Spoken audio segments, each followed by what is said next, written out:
చాలామంది చాలా కష్టంలో ఉన్నటువంటి వాళ్ళు మీరు మీరు బయటకొచ్చినప్పుడు చాలా పెద్ద పెద్ద ఫ్యాక్టరీలన్నీ మూతబడి ఉండడం మీ కళ్ళారా మీరే చూసింటారు. పెద్ద పెద్ద ప్రస్థానమన్నీ ఏళ్ల తడబడి శిథిలంగా ఉన్నది మీరు చూసింటారు.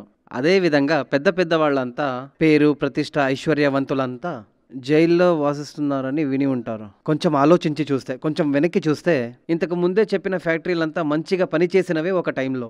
ఈరోజు జైలు వాసాన్ని అనుభవిస్తున్న వీళ్ళు ఒకప్పట్లో మంచి పేరు, ప్రతిష్ట ఉన్నవాళ్లే. ఎందుకు ఇలా జరిగింది? ఖచ్చితంగా వాళ్ళ జాతకంలో అది ఉంటుంది, సందేహమే లేదు. అప్పుడు ముందే ఈ జాతకం మంచి ఒక ఆచరణని కలిసి ఉంటే వాళ్ళే మీకు చెప్పేవాళ్ళు.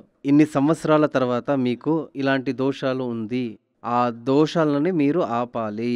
ఆ ఒక దోషాలు రాకుండా ఎలాంటి జాగ్రత్తలు తీసుకోవాలనో అది చెప్పేవాళ్ళు.